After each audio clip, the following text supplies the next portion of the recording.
The first thing Minamoto no Yorimitsu smelled upon waking was the faint scent of incense. He found himself kneeling on a zabuto in the Minamoto clan's meditation room, surrounded by achingly familiar furnishings. The same low table, the same sword stand, the same hanging scroll. But upon closer inspection, the paint on the beams hasn't peeled, and the interior decorations are all quite new. Clearly, this is a scene from many years ago. Seeing the reflection of the blade on the stand, Minamoto no Yorimitsu realized his own face had morphed into that of an unfamiliar youth, still bearing traces of childishness. It seems this is an illusion attached to someone else's body. Inside the meditation room sat several youths of similar age. Minamoto no Yorimitsu knew this scene all too well. The Minamoto clan always gathers its most gifted children together, training them as future elite forces in hopes they will become the clan's backbone. Those chosen ones ceased being treated as children long ago, prematurely shouldering clan duties and enduring training far beyond their years. Not exactly a pleasant memory. The meditation room was utterly silent, with only the sound of breathing audible. It seems one of them made a mistake, and the others were also punished with meditation in the zendo. Once seated, they'd likely stay there all day. Minamoto no Yorimitsu cracked his neck. He had no intention of sitting still and wasting the entire day here. But before taking the next step, a voice of command halted her. Genshi, behave. We barely managed to stop those old-fashioned folks from making the punishment worse. Minamoto no Yorimitsu's gaze swept across the corner, only to find a young girl dozing off like a chick pecking at rice. You told me not to move, but why didn't you tell her not to sleep? Why are you staring at Sadahime? She's always been like this, falling asleep whether standing or sitting. If we were all like her, those old-fashioned folks would have let us go back long ago. Moonlight poured through the zendo skylight, draping the seated girl in a silver veil. Her pure white skirt spread out like a blooming gentian, and at its center the girl's back stood straight. Minamoto no Yorimitsu immediately realized she was the ancestor from later legends who turned the tide of the Genpei War. Kageno, your heart is unsettled too. Yukihime, you know full well I dread punitive sitting more than wilderness training. It's downright torturous. The boy called Kageno scratched the back of his head, then suddenly his eyes lit up. Hey, why don't you explain what the old man talked about today again? Compared to listening to him, I understand you much better. Were there any challenging points in today's lessons, teacher? What that old man said, forge the heart with thunder, fuel it with sin, and burn away the guardian of the return path. To be honest, I don't understand. Kageno, which word in this sentence did you remember first? For me, guardian is the only term I can grasp. The rest are all too obscure and hard to understand. Then that is enough. Act according to your understanding. This is the way of the Minamoto. Minamoto's path. What about you, Genshi? What's your take? The two looked at Minamoto no Yorimitsu, who remained silent for a moment before speaking. To me, this phrase boils down to nothing more than strength and defense, blood and will. Only with power can one protect. Only by shedding blood can one uphold their will. Protection is an indelible mark in the Minamoto bloodline. The safety of Heian-kyo is deeply intertwined with the fate of our clan. Even bearing the weight of sin, we must uphold the mission of the Minamoto clan. And to fulfill this mission, only strength can bring an end to this chaotic era. Only power. Yukihime, the girl murmured softly. Even if born to bear the clan's glory, even if it means erasing one's own desires. When thunder rends the sky, who hears the snap of breaking branches? A ripple passed through Yukihime's eyes. Genshi, you've changed so much from before. You are one who can inherit the Minamoto spirit. Could it be you're not? Wielding thunder without burning oneself, bearing sin yet redeeming all beings, this is my protection. If we do not slash them all, how can we uphold our conviction? Princess Yukihime's figure remains upright under the moonlight, though her expression carries a hint of melancholy. So, you'll be the worthy heir of the Minamoto clan, and I'll be the one to protect it. Thunder or sin, whatever, spare me. You two keep talking in circles and confusing me again. No matter what. Genkageno suddenly gathered all the cool teacups from the low table. Come, come. Today we drink and swear an oath we shall protect the Minamoto clan and our dearest loved ones. Minamoto no Kageno grabbed the dozing Sadahime as well. Still half asleep, she mumbled, "What's happening?" before sweet wine was brought to her lips. When winter comes and snow falls, we'll warm wine and admire the plum blossoms in the courtyard. Is this called a hasty pact? Minamoto Yukihime couldn't help but smile. This is called the Oath of Shelter. Not a bad name, right? Earthenware, bowls clinked as everyone laughed heartily, even Minamoto no Yorimitsu unwittingly drawn into the cheerful atmosphere. Good, when the day comes that snow blankets Heian-kyo, we'll drink together again.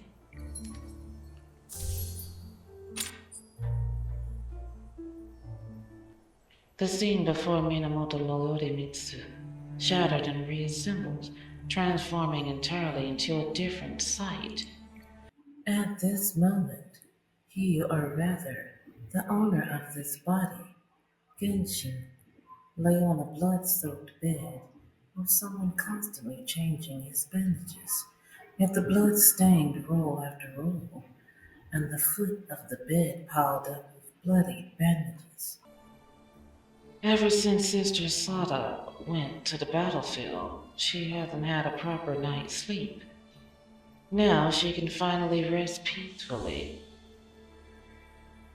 for a long, long time.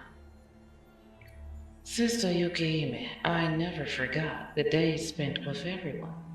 They were truly wonderful.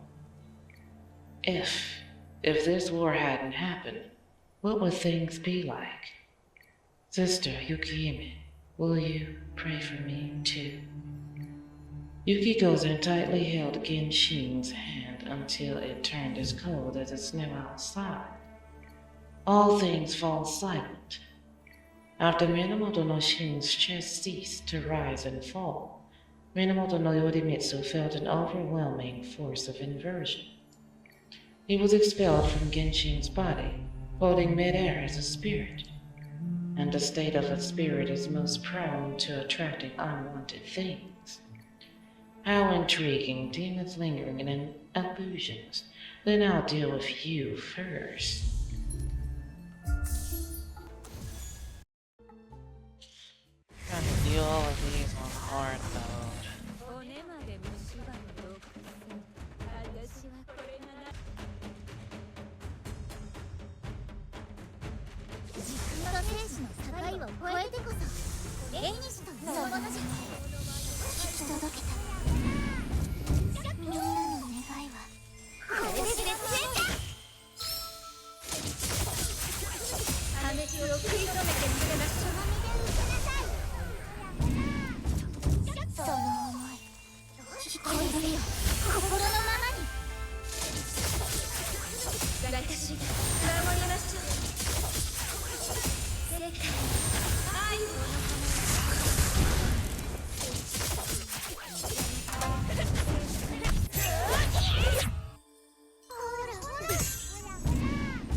Really didn't need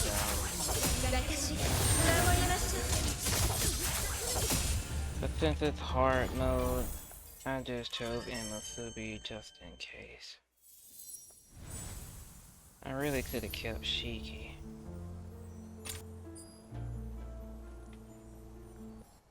After a long while, Yukiko then finally released Genshin's stiff, cold hand. She stood up, her frail body swaying unsteadily, yet she managed to steady herself and stumbled out of the room. In the courtyard, a blizzard raged as Yukiko then stepped into the swirling snow. Snowflakes as large as goose feathers fell like a curtain of mourning words, while elderly women held children and stared blankly at the snowfall. Almost all the young and able-bodied members of the clan have gone to the battlefield, leaving the mansion empty and lifeless. Everyone left in the mansion wore an expression of unshakable gloom. They feared becoming like today's Genshin, their husbands, brothers, sisters, and children already turned into nameless corpses, littering the battlefield. Lady Yuki Gozen entered the pavilion where the clan had resided.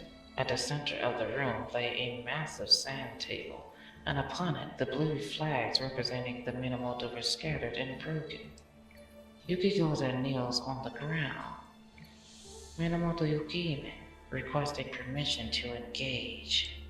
The clan leader merely rubbed the crimson wooden flag representing the title, never lifting his gaze. Yukime, the rear camp affairs are quite busy. Have you handled everything? Clan leader, grant me leave to retrieve the sealed ice plate.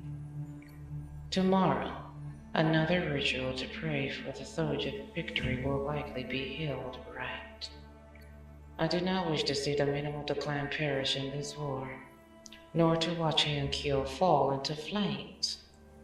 If I could just wield that sword, no, I will wield it.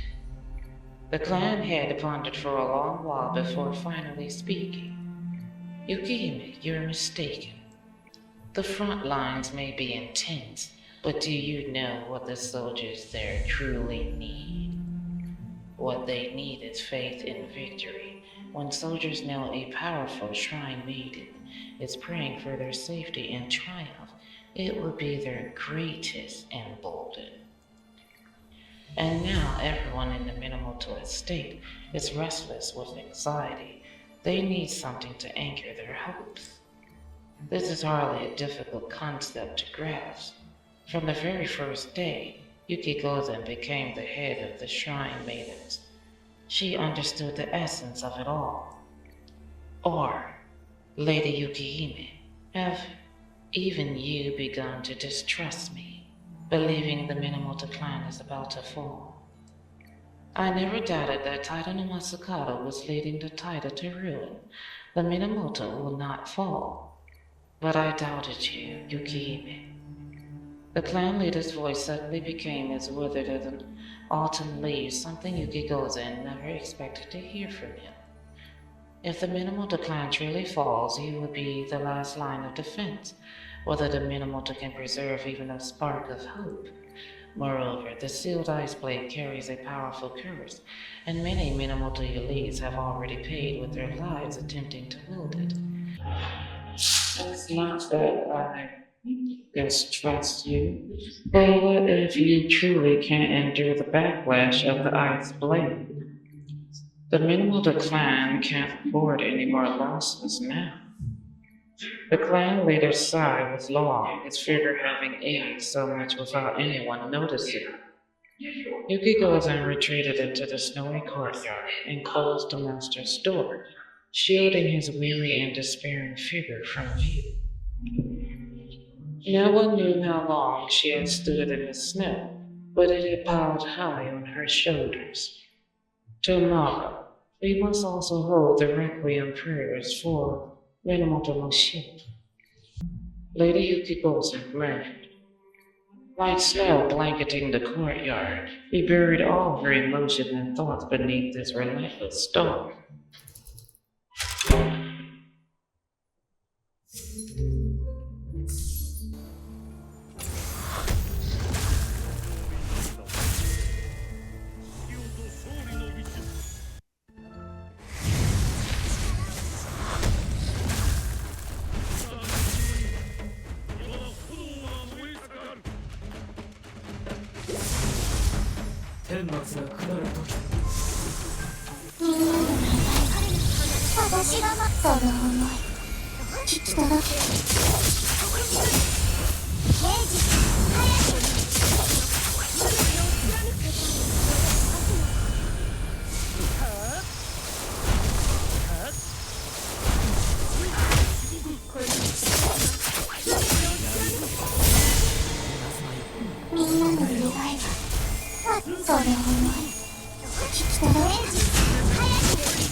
My goodness, my team sucks.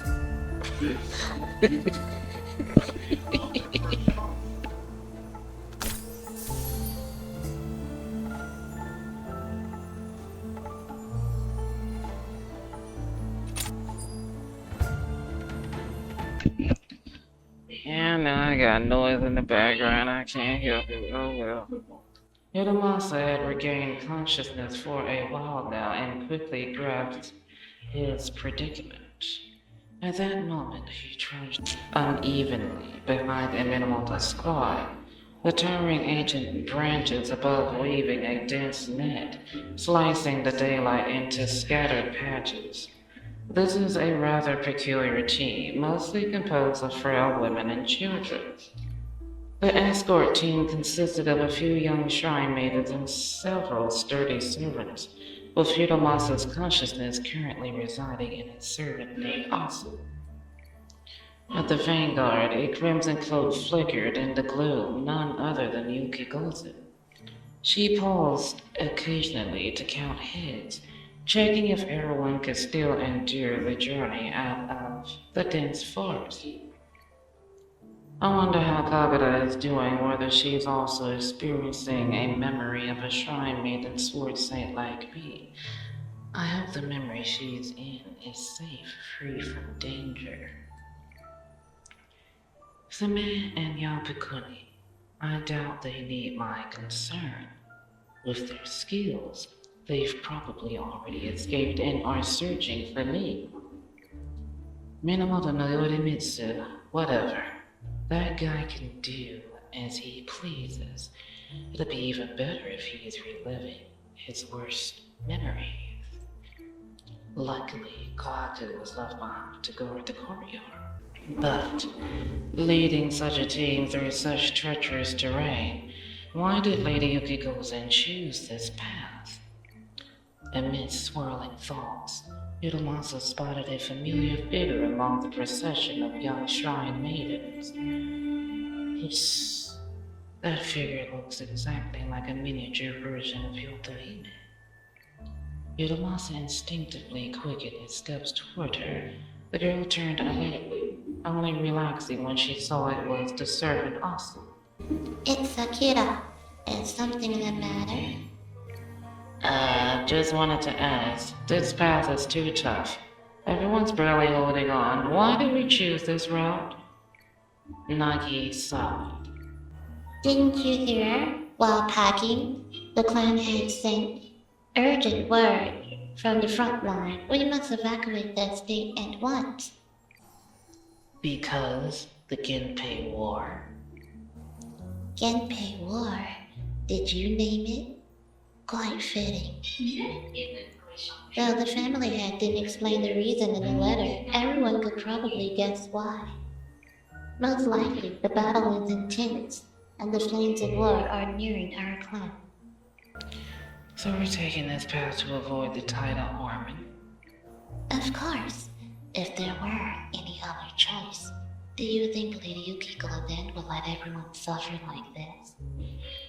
She must have weighed the options carefully before making this decision. It's the safest path now. Also, you're not scared, are you? Not really. By the way, have you heard of Yotohime? Yotohime. Is that another new name you came up with? It sounds pretty cool and imposing. Never mind, forget I asked. A few drops of thick liquid suddenly fell on Nagi's head, and Hiramasa immediately sensed a dangerous aura. A massive serpent demon was coiled around the tree, its crimson forked tongue flicking out as foul drool dripped down. Its eerie yellow slit eyes glowed unnervingly in the dim forest.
Yuki goes in, sensed danger almost at the same moment. She immediately stepped forward to shield the front. Before she even landed, the protective spell was already cast. Everyone fell back behind me. Though terrified, the women and children in the Minamoto clan quickly retreated to the protective zone under Yuki Gozen's watch. The young shrine maidens, well trained, took their positions on the outskirts of the crowd and simultaneously activated protective spells. Hitomasa wanted to rush forward, but his body instinctively froze in fear, his legs refusing to move. This also, useless at such a critical moment. Bang! The serpent demon flipped, tree lunging at the shield. Its scales clashed against the barrier, sparking blinding golden flares. When the first strike failed, the serpent demon swiftly slithered up the tree and launched a second attack. Each impact sent tremors that made hearts race. Some children were already wailing in fear, while the women shielded them tightly in the innermost circle. Won't survive the next impact. Yukiko-zen took out a high-grade amulet, chanted an incantation, and the golden light of the amulet merged into the shield. Nagi, keep holding on. Watch the other directions. In the blink of an eye, Lady Yukiko-zen had already dashed out alone from the shield, charging toward the serpent demon. The sword's gleam was faster than thought. Yukiko-zen moved with decisive precision, each strike aimed at the serpent demon's vital points.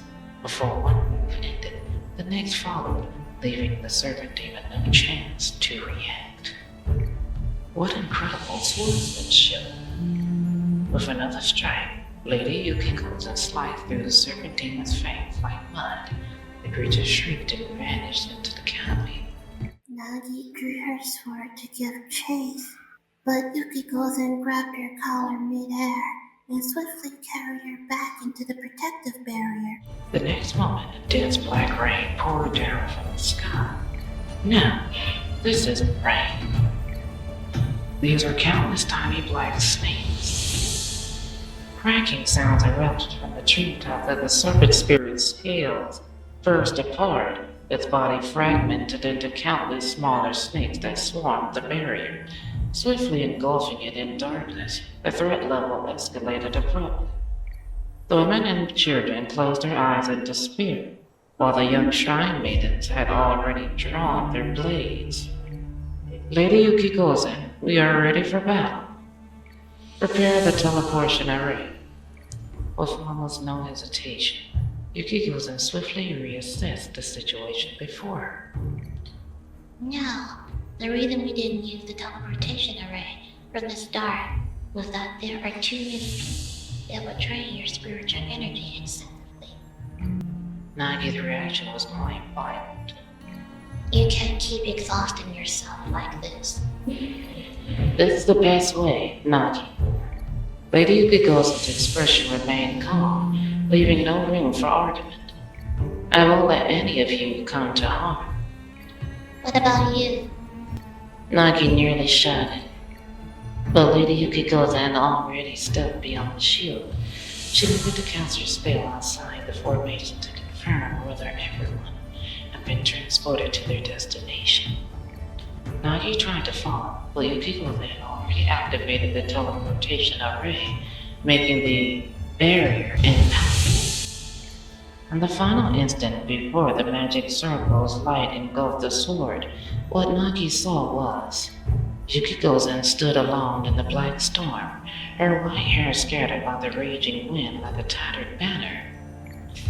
When they opened their eyes again, everyone was already in the Minamoto clan's courtyard. The villa is at least 800 miles away from where we were just now.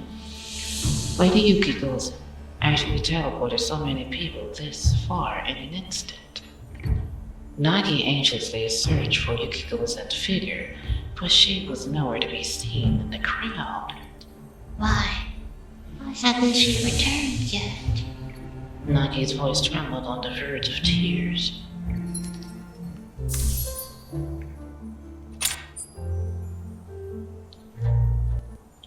The Minamoto residence was already deep into the night. Yet Yukiko-zen still had not returned.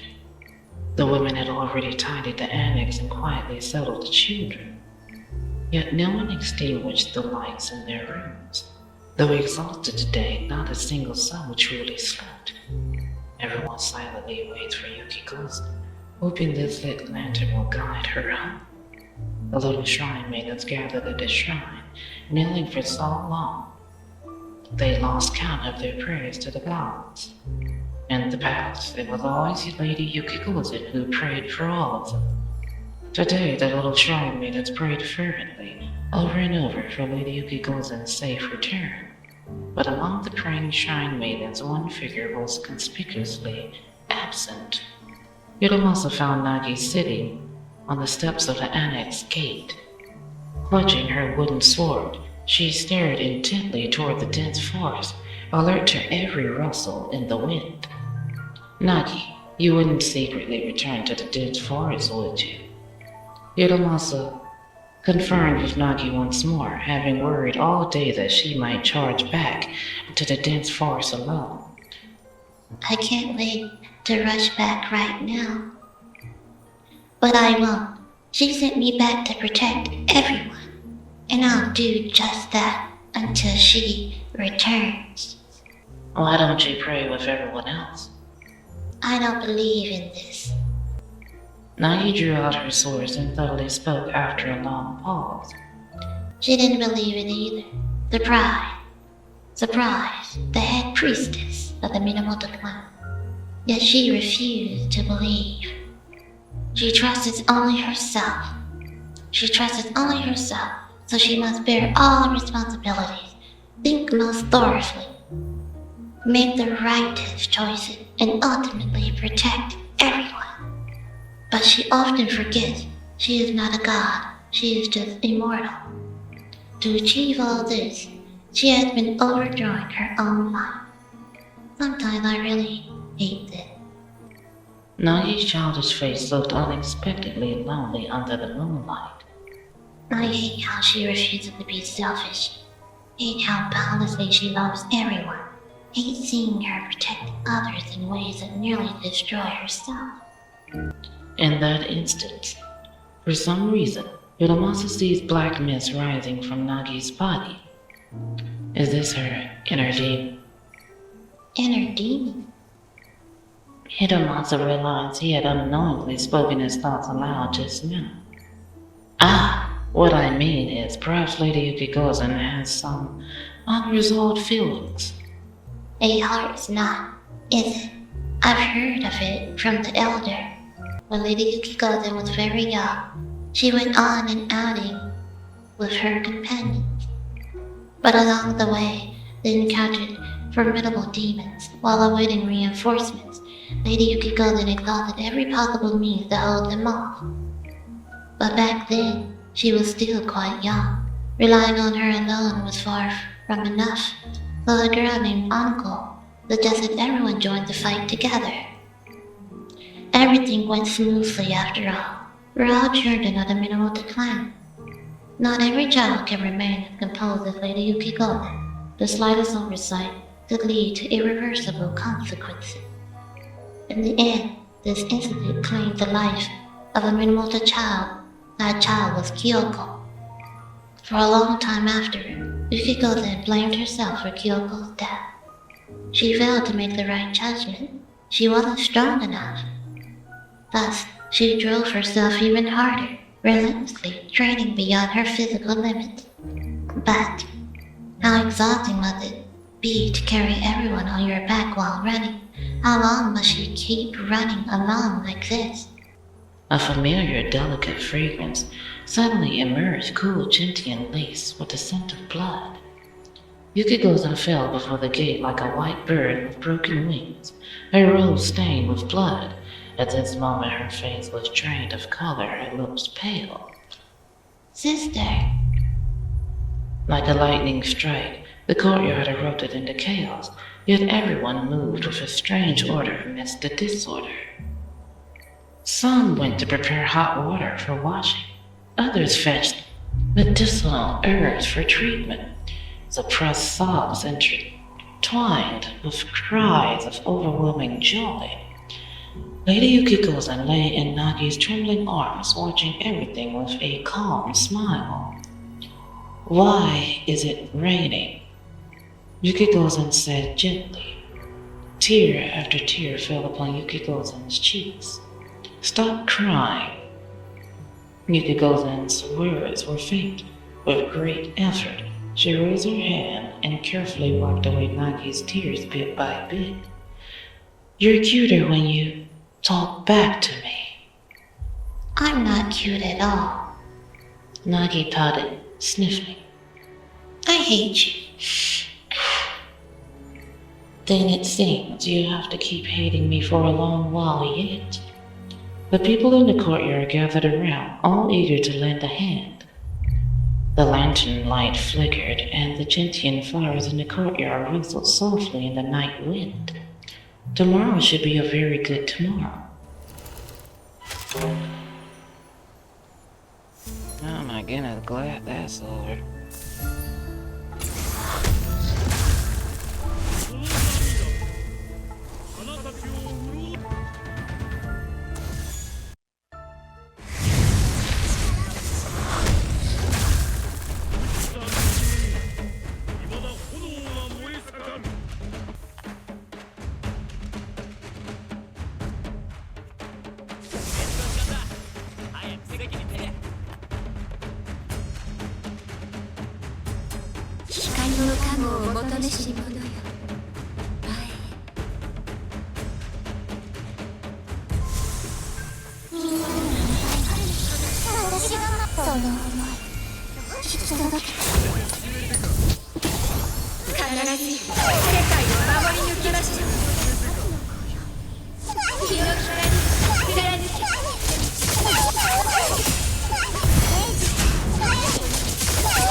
その思いきっとでレ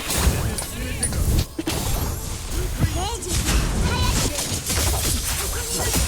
みんなの願いは私が守る破滅を食い止めてみせましょう闇不思議だみんな早く守る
ちの新しいおもちゃはなかなかに面白い。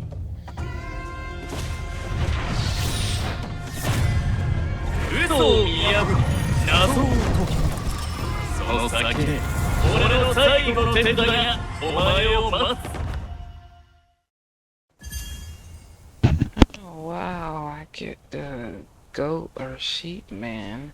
This is somebody that was missing from my collection.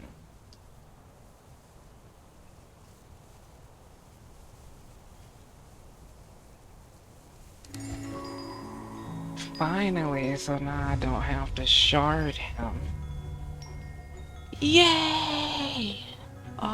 Now I already have him. Now I have all of the Chinese characters. I have Feng Yang, I have Long Jue, and Gui Jiang. Finally.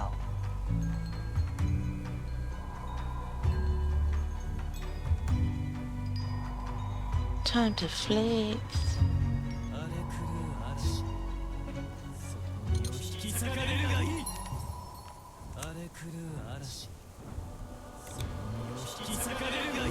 I don't even use Yoko.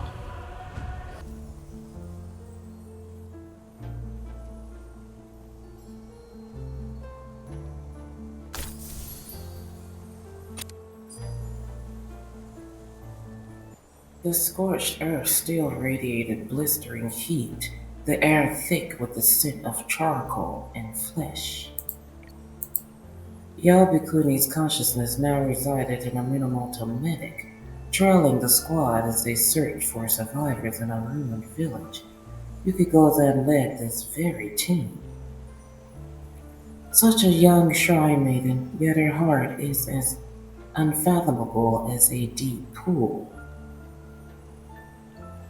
As I suspected earlier, the lingering snowstorm is due to Yukikozen setting up a realm to keep people away.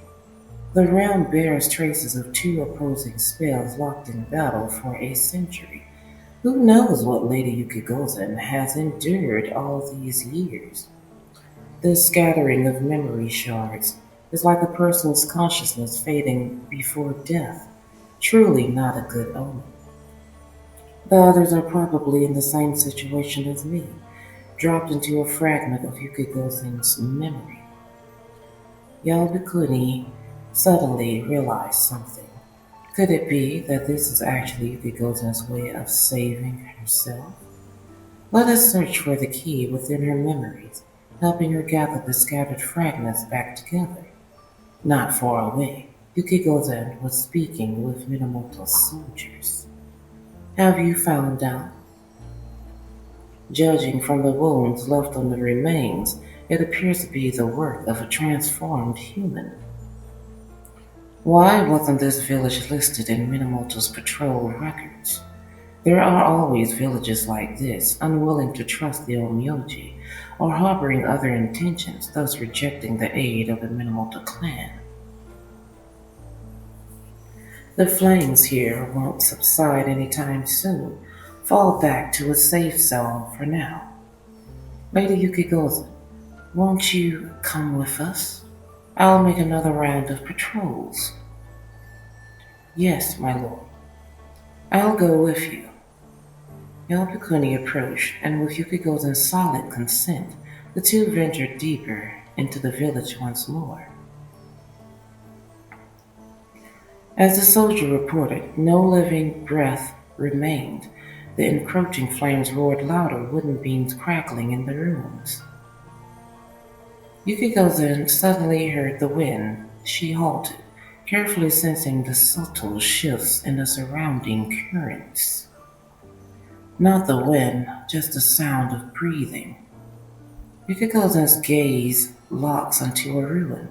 Only half a crumbling wall remains, with a charred beam slanted across the ground. Yukigozen swiftly walked over and moved the heavy, scorching beam. Sure enough, a tiny crack appeared on the ground. Without hesitation, she pried it open. Beneath the floorboards, two small figures huddled in the filth of blood and water. A slightly older girl shielded a young boy beneath her, surrounded by rusted and broken iron rings, likely remnants of shackles meant to restrain someone. It's a living sacrifice.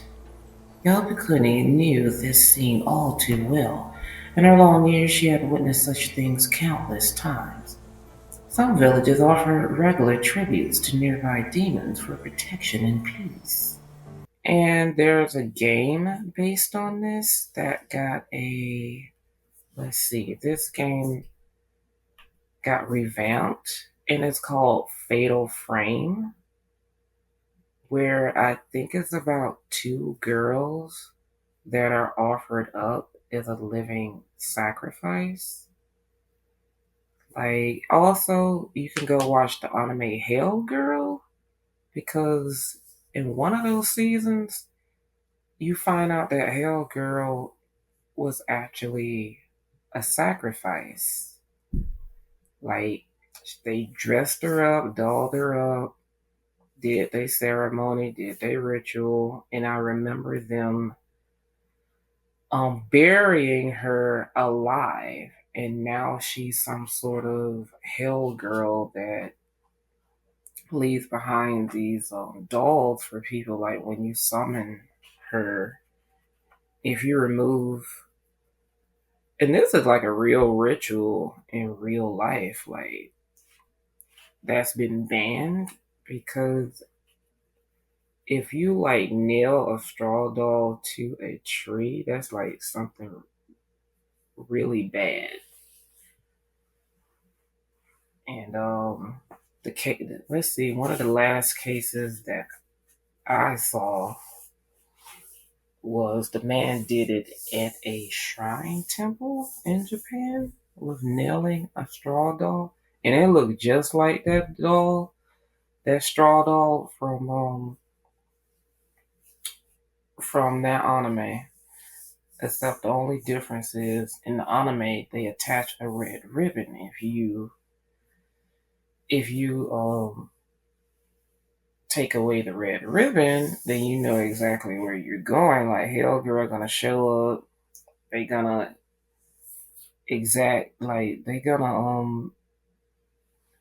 they're gonna do what you want them to like do, which is get rid of the person that's bothering you in your life. But when you perish, they are gonna be the ones that's taking you to, let's see, what's it called, Jigoku? Hell, basically. So yeah, and I think the reason why Hell Girl is like mean, uncaring, and bitter is because she was offered up as a sacrifice when she was alive. So Yuki Gozen has found these children all shackled up, and that particular village was probably going to bury those children alive or um, eliminate them in some sort of way. Like that, I mean, that's basically child sacrifice.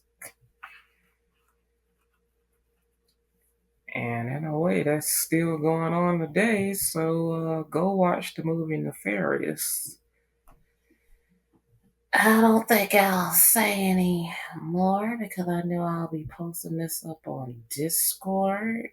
And oh my goodness, every time I say something, people get pissed off. So go watch the movie Nefarious if you want to know the rest of what I meant.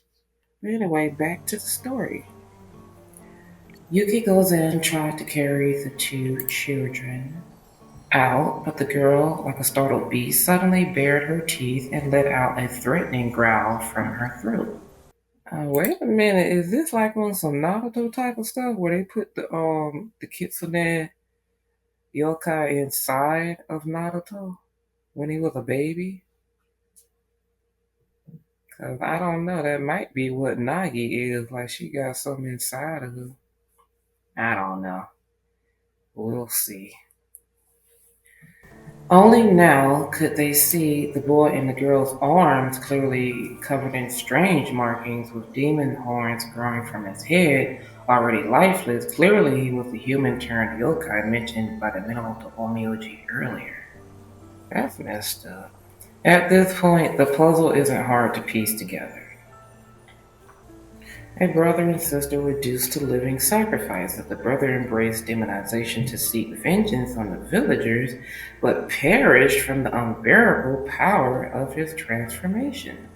The wind, which had been howling moments ago, had quieted down without notice. Yukiko-san reached out her hand again, seeing that she couldn't be scared off. The girl actually bit down hard on Yukiko-san's wrist, causing blood to instantly flow. But Yukiko-san did not falter. She gently placed her other hand over the lifeless boy, her palm glowing with a soft pearl light. Where the white light passed, the demonic marks on the boy, the patterns of horns faded like snow melting under sunlight. In the blink of an eye, he reverted to the appearance of an ordinary boy, his expression serene as if merely asleep. She purified him. Staring at her brother's serene face, the girl froze, her grip loosening involuntarily. Seizing the moment, Yukiko then pulled them out. Before the flames could swallow the village whole, Yabukuni and the others retreated to safety. The girl looked back at the village now completely engulfed in flames and down at her younger brother covered by a white cloth. The emotion she had been holding back finally collapsed and she burst into heart-wrenching sobs. So I wonder Nagi is not dressed like the other priestesses. Like she's not in the red and white like everybody else. She like a orphan throwaway. Yukiko then silently drew the girl into her embrace. Gentle spiritual energy, like a sheer veil, wrapped around her, slowly healing carried the crisscross scars old and new on her body. The girl felt this unprecedented kindness and warmth, like a drowning soul finally grasping driftwood. She clutched Yukiko's sleeve tightly, trembling with sorrow. Amid the strange fragrance and warm embrace, the girl's trembling gradually subsided, leaving only stifled sobs. I wonder why this is called Leopard Boy, because now the only leopard that I see in the game is Fang Yang. So let's see who are they about to talk about? Are they still referring to the boy that was all sacrificed? The girl was taken back to the Minamoto family estate. Had it not been for Lady Yukikozen's promise to personally mentor him, the Minamoto clan would never have made an exception to take in a child of unknown origin bearing such an ominous aura. They put something in her. Yeah, they put something inside that girl. I wonder Yukikozen got her training with the other priestesses to try to keep whatever that is at bay. And why do you say him? It's a girl. They're referring to the little girl as him. Not long after, Granny House, who was responsible for the little shrine maiden's daily care, came to Lady Yukikozen to complain. Lady Yukikozen, that new girl has caused trouble again today. After bickering with her fellow shrine maiden roommate, she got so mad she not only tore apart the other's desk. No one knew how such a young child could possess such strength. Even two adults couldn't hold her down. Something is inside of her. They put something inside that girl. Even Ah Huang understands human speech better than her. I'm just guessing at that name. I do not know how to pronounce that name. Ah Huang was a guard dog raised by Granny House. I can only pronounce Japanese, so if that's a Chinese name, I do not know how to pronounce that. Granny House, if it's just a scrape, applying medicine will do.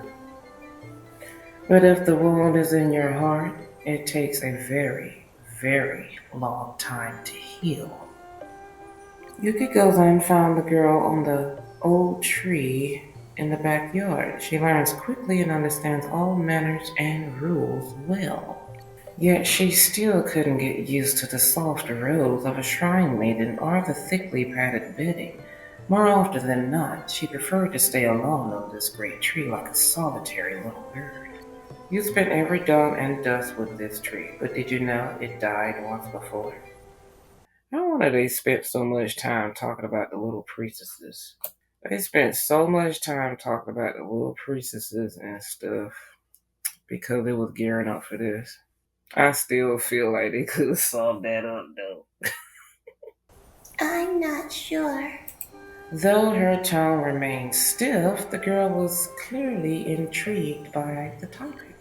Yukikozen ran her fingers over the rough bark, feeling its hard, deep grooves.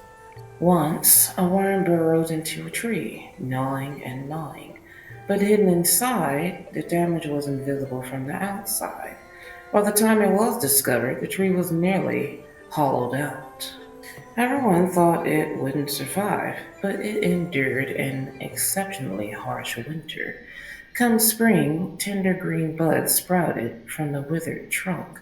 Over the years, it grew taller and lusher. In summer, its shade spread like a canopy, and in autumn, its leaves blazed like fire, becoming the most beautiful and striking tree in the courtyard.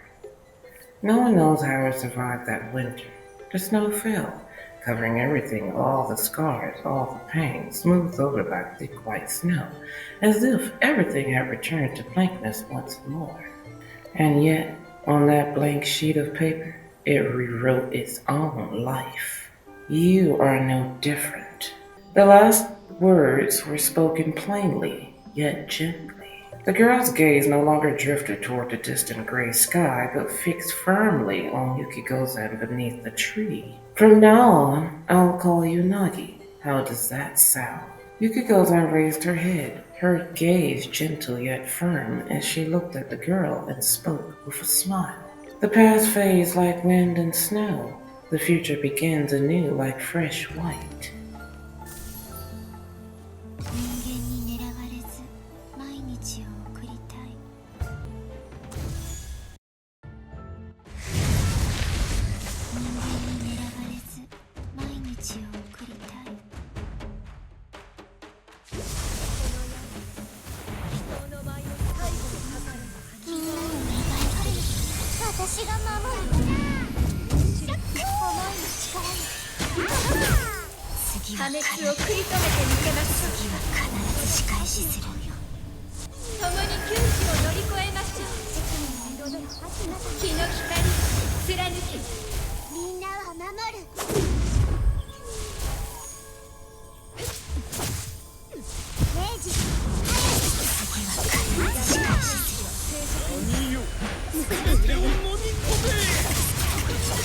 その思い聞き届け木の上に覚えなさい大物さっさと見せましょう B さんが怒ったと言って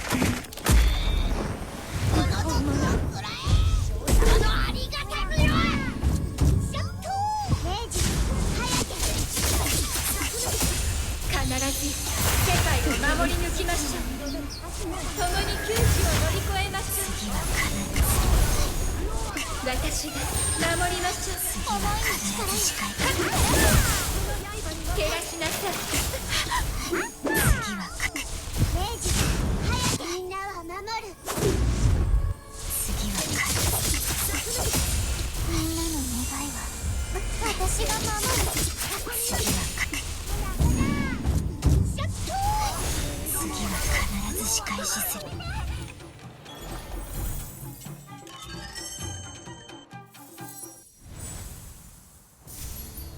Why they keep calling this leopard boy? The boy is gone, only the sister remains. Lady Yuki Gozen, guess what? That girl Nagi came again this morning to help me chop firewood. Yeah, she acted right because she had a heart-to-heart talk. Yuki Gozen had a heart-to-heart talk with the girl. And those giant water vats in the kitchen yesterday, she filled every single one. That kid's strength is unreal. Granny House, you didn't speak of Nagi that way not long ago. That was in the past. Look at her now. Totally different from when she first arrived. All listless and now full of energy. Lively as can be. Honestly, even more spirited than my old Tabby. The heck is a Tabby? Yuki Gozen couldn't help but chuckle softly. Granny, stop always comparing Nagi to Ahua. Huh? What's the big deal? I really like Ahua. Nagi was at Yao Bakuni's place, asking for medicinal patches. Her palms were scraped raw again from practicing swordsmanship too hard in class. The memory illusion lacks temporal continuity. Yao Bakuni could no longer recall which fragment she had jumped to. Yet the crucial clues remained elusive.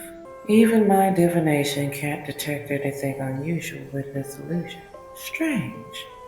Why are you hurt again? How many times is this now?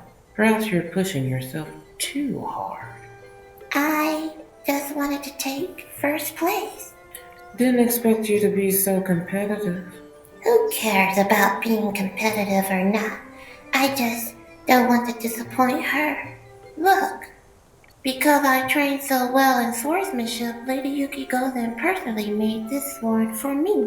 Nagi proudly raised the wooden sword like a priceless treasure. Its carefully crafted edges sanded smooth. I think maybe she didn't give you this sword just because your swordsmanship was good, you know. Huh? Then what else could it be? Perhaps it's simply wanting to give you a gift. Nagi tightly gripped her wooden sword, her face showing confusion and a hint of disbelief. A gift? Even if I did nothing, can I still receive one?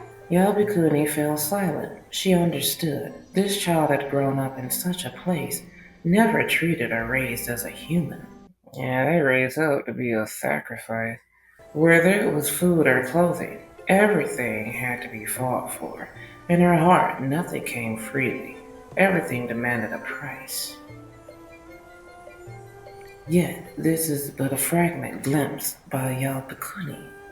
Yalpakuni held Nagi's hand and escorted her back to the young shrine maiden's annex. Just as I reached the gate of the annex, I saw Yuki Gozen surrounded by a group of young shrine maidens. After swordsmanship class ended, the little shrine maidens flocked to Yuki Gozen, begging for more comfort from their beloved priestess. How come Yuki Gozen is the only old priestess there? Now wait a minute, and in the trailer I did see some other ones, but I don't know. It's like they just filler characters, I guess. It wasn't really that painful, just childish sensitivity. Yukiko-san gently inspected each little priestess's outstretched palms. Yuki needs some help from the older priestesses. Lady Yukiko-san, I blocked 2 of your moves today. My hands are still numb from the impact. Yes, Lumi worked hard today. Your swordsmanship has improved. Then, Lord Yukiko-san, give me a hug. Shouldn't I be Lady Yukiko-san? Lumi happily throws herself into Yukiko-san's arms like a well-behaved little kitten. Moonlight bathed the courtyard as Yukiko-san smiled at the chattering little shrine maidens, gently ruffling their hair. The yard was filled with a warm, comforting atmosphere. I mean, again, y'all could kind of sum this part up and let's get to the battle. Such a heartwarming scene, yet Yelbikuni feels Nagi's grip on her hand tightening gradually. A child emerging from the shadows only understands that what one desires must be held tightly in hand. But snow, how could it fall on just one person? Yelbikuni caught a glimpse of the fleeting shadow in Nagi's eyes, sensing the cracks in her heart. These subtle, tiny, almost imperceptible cracks. Could this be the seed of a tragedy that would unfold later? Yelbikuni let out a soft, almost inaudible sigh. The night breeze carried the faint, elusive fragrance of gentian flowers from the courtyard.